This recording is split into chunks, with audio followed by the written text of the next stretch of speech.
Howdy people, it's Nick back again as we listen to this rather random tune for our second ZX Spectrum review of the day. This one is a shoot 'em up called Nemesis, published by Konami in 1987, based on the arcade cabinet also called Nemesis by Konami a couple of years previous, 1985. It's a little bit like R-Type, also come out on the Amstrad CPC and the Commodore 64, which I'm aware of.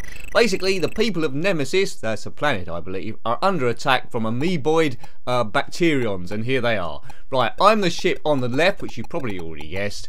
Now, by collecting these power-ups by destroying whole waves, you'll see I've got speed, then it goes up to missile. If I hit B, I can cash in. There we go. So I've cashed in on that one. So we've got a missile as well, and we must, well, start all over again with the power-ups, if you know what I mean.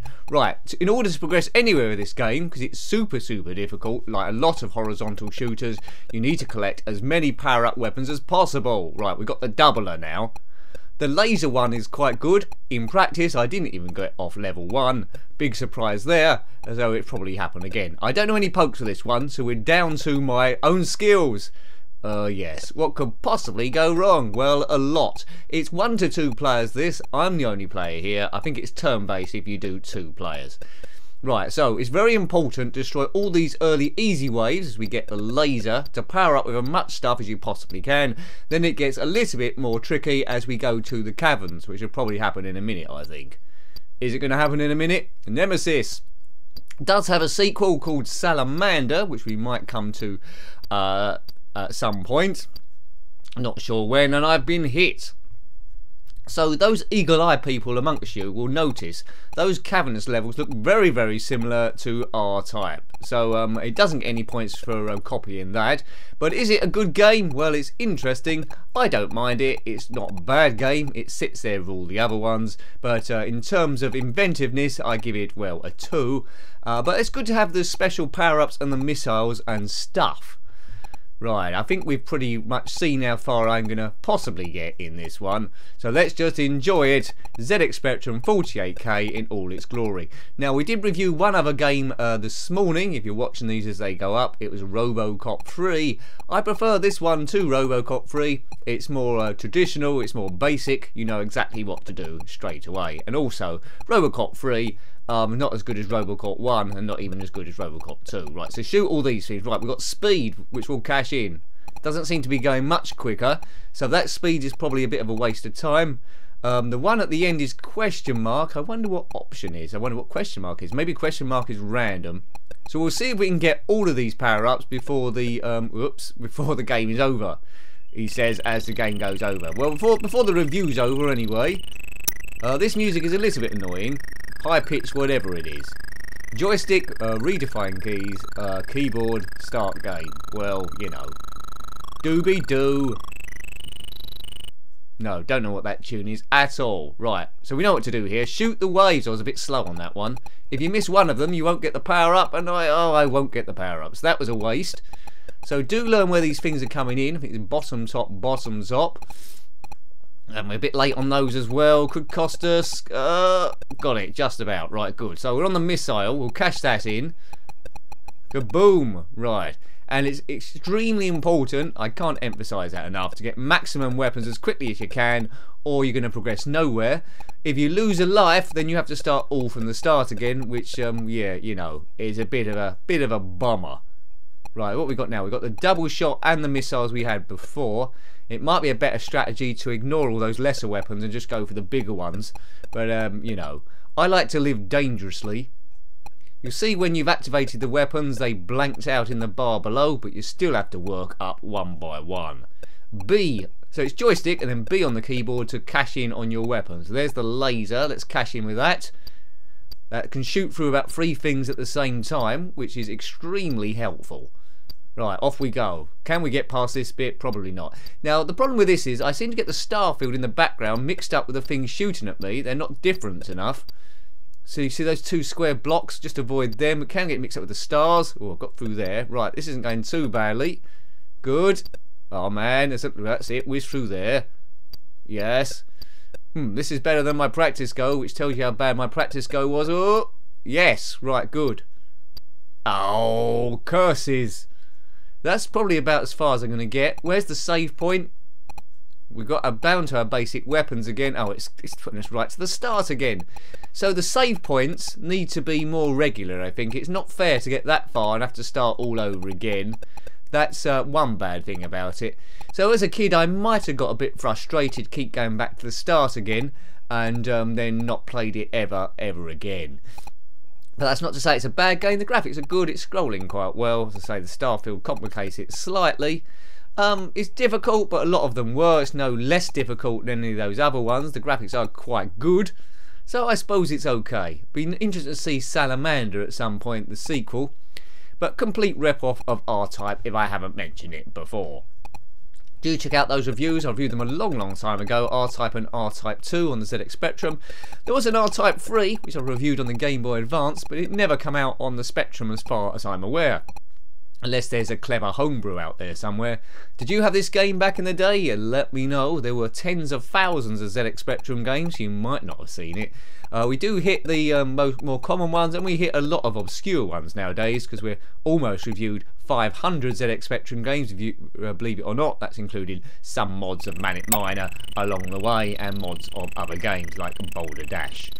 Still got a couple of Boulder Dash games to look at, Boulder Dash 5 and 6, but I think they're going to be roughly the same, so we might fit them in at some point, but I'd imagine it's just slightly different levels and edited the same way. Nemesis. Nemesis, of course, means your evil opponent. So who is your nemesis? Who is your evil opponent in real life? Do you have an evil twin that you're always trying to attack, who's got an evil underground base? If so, let me know. What problems have you been having? Good. I don't own a spaceship. You might do. If you do, then comment below as well. What planets have you been to recently? What's the best ones to go to and which ones to avoid? Now, eagle-eyed people might have noticed as I'm jabbering on, I've activated this double weapon, which means I can fire out of 2 ships at the same time, I think. So we've got more coverage. So we've got a better chance than last time. Oh no! I looked down to activate the missile thing and I'd lost a life. See, if you get the doubler, the options one, and get missiles as well, you'll be firing 2 missiles at the same time. So get to options as quickly as you can, and that's what I'm going to do here. So that's the strategy. Ignore all the lesser weapons, go for options, and then it should be a whole lot easier, and you should tear through level 1, unlike I'm doing here. Now, I'm probably not going to get off level 1, but if you do, after watching this, then let me know, how does level 2 differ from this, or is it roughly the same? Player 1. Not many lives left. Oh dear. In space, no one can hear you scream, die, go to the toilet, eat, or anything else, because sound waves don't travel in space, they say. Radio waves do, but so you can still listen to your favourite DJ. Apparently radio waves go through space forever, so at some point in 1 billion years in the future, some fool's going to have to listen to Chris Evans, some alien, and think, I'm glad the human race died out there, that's all we got. Right, go. Right, survive as quickly as we possibly can. Avoid the full stops firing us. Oh, I didn't weave through there. Too much jibber jabbering. It's always tough to talk and comment at the same time. Right, okay. Now, it is quite addictive, this game. I'm playing it longer than I thought I would do. So that's something about it. So, as a kid, if you gave it a few goes, you probably might come back to it. So I'm changing my mind slightly as I'm playing it. I think I would have given this a good old go back in the day. 1987, so, you know, if it'd been in 1985 and 1984, I'd probably given it a bit more kudos. It's coming to the end of the Spectrum's run, although it still had arguably a year or 2 left to run. I haven't seen the arcade cabinet from Konami in 85. Right, we've got the doubler now. Let's just concentrate, getting the weapon, and don't bash into anything else. So this is where you win the game. These easy waves at the start. Oh, is it? I thought it was going to do 2 missiles. It's just doing 1, is it? That's a bit bad. I thought. Oh, there we go. So it does do 2 occasionally. Good. Right. Boom, boom, boom. Good. Right. We must be invincible now. If I can get the laser activated for double laser power, then we should swoop through like a possessed thing. Oh, I've activated doubler anyway. I panicked there. I should have just gone for one more. So we've still got a good chance, but laser would have been better. But this gives us more coverage, and I think the enemy at this point only need one shot to be destroyed. Oh, they can't get through this, surely. Don't muck up, Nick. Don't muck up. Rain hell on everything. We must rescue the people of Nemesis. Nematode. Whoa. It looks like my second weapon can go through without getting undamaged. It's just if my main ship gets shot. That's it. Weave through. This is about as far as I got last time and as far as I got this time. Oh no, I've got one life left. But we all know it's going to put me right back to the beginning again. That is the one flaw of the game. It's okay, this. It's not super brilliant, but it's passable. It's an okay of an era, and I'm getting a bit of a retro buzz of this, even though I didn't own it back in the day. Not bad. Not bad at all. If I had it on a cassette tape, I certainly wouldn't have taped over it. Hooray! Not that any of us did piracy, of course. We all bought our games, and we're all above the law. That's us covered, because it's true. Yeah, it's true. Right, I'm gradually getting used to this, but dying earlier and earlier, so you might not believe me when I say I am gradually getting used to it. Yes, I suppose Project X, didn't it, later on the Amiga, borrowed that weapon system down the bottom there where you can activate the superpowers. Project X, another difficult one, on the Commodore Amiga, wasn't it? Was it PlayStation? I've forgotten. It must have been the Amiga. How could I forget? So many thousands of games we review. Well, at least 2,000 anyway. That's a lot of games. Kaboom! Kasplat kapowie. And I think this is going to go over soon. Can't have too many more lives left. Oops, I'm dead. That's it, folks. So I hope you liked having a look at that one, interesting as it was, not a bad little shooter. That was Nemesis on the ZX Spectrum 48K, published by Konami in 1987, and based on the arcade cabinet from 2 years previous. Got any thoughts about this game, similar games, or anything retro, then please put that below. You're always more than welcome, be my guest. Until next time, take great care of yourself, and a very fond goodbye. Goodbye.